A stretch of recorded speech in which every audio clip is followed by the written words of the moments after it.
Good morning student. कल हमने अपना पाठ पढ़ा था। पाठ का नाम था डायरी के पन्ने, पाठ 17 पढ़ा था। आज हम उसकी एक्सरसाइज पढ़ेंगे। हमें क्या समझ में आया था कल कि हमें नियमित रूप से हमें रोज़ क्या करना चाहिए, डायरी लिखना एक अच्छी आदत है। इससे हमारे पास हमारी यादों का अच्छा खासा संकलन हो जाता है, मतलब संग्रह हो जाता है। जब हम बड़े होते हैं तो हम कुछ पन्नों को पढ़कर अपनी खुशी होती है, हमें उससे कहाँ से कहाँ तक का सफ़र हमने तय कर लिया। क्योंकि हमारी क्या है, हमारी जैसे जैसे उम्र बढ़ती जाती है तो हमें अनुभव आता जाता है, तजुर्बा आता जाता है, और जब हमारी लिखी हुई कोई पुरानी चीज़ हमें मिलती है तो हमें खुशियाँ मिलती हैं। अब हम आएंगे बुक की एक्सरसाइज पर। Page number 104। रिक्त स्थानों की पूर्ति कीजिए। आज आज मेरा जन्मदिन है। मैं अपने माता पिता की इकलौती संतान हूँ। मेरे आने से घर में खुशियाँ ही खुशियाँ भर गई थी। मम्मी मेरे लिए केक बनाने की तैयारियां कर रही थी। इसमें चॉकलेट केक भी आ सकता है, केक भी आ जाएगा। हमने जब चैप्टर पढ़ा था तो जितने फिलअप से हैं जिस चैप्टर में से ही बने हुए हैं, हमें पता है खुशी क्या है। आज उसका जन्मदिन है। पहले में आना है जन्मदिन, दूसरे में इकलौती, तीसरे में खुशियाँ ही खुशियाँ, चौथी में केक आएगा। अब सही वाक्य के सामने सही और गलत वाक्य के सामने गलत का निशान लगाइए। का खुशी के आने से घर में खुशियाँ फैल गई थीं, सही है। खुशी ने जन्मदिन पर केवल अपने दोस्तों को बुलाया था, गलत है।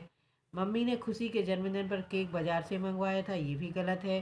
चाचू खुशी को प्यार नहीं करते थे, ये भी गलत है।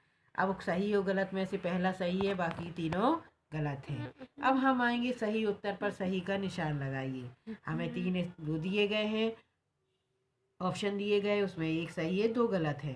पहला, खुशी का असली नाम क्या था? स्मृति, स्मारिका या निहारिका? तो क्या था? स्मारिका। खा, मम्मी क्या बनाने की तैयारी कर रही थी? केक, चॉकलेट के चॉकलेट केक? तो चॉकलेट केक बनाने की तैयारी कर रही थी। आर्यन खुशी का क्या था? भाई, चचेरा भाई, दोस्त? तो क्या था? चचेरा भाई था।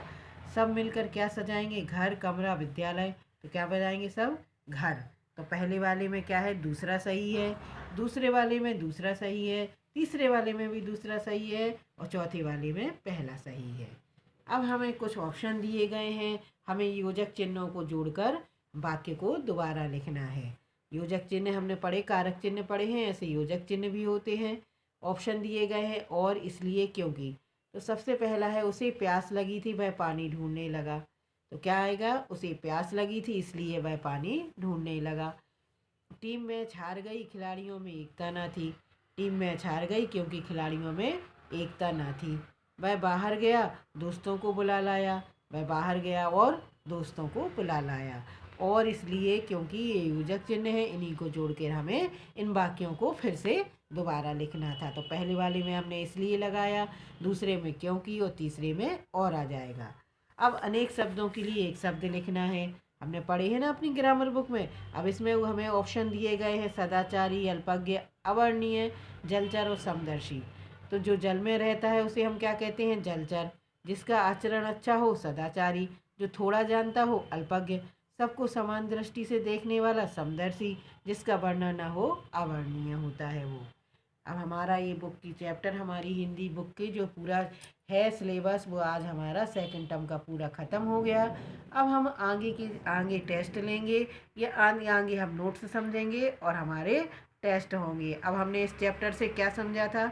डायरी की लिखना एक अच्छी आदत है और हम सबको ये आदत अपनानी चाहिए। अब हम अगले वीडियो में मिलेंगे। Thank you.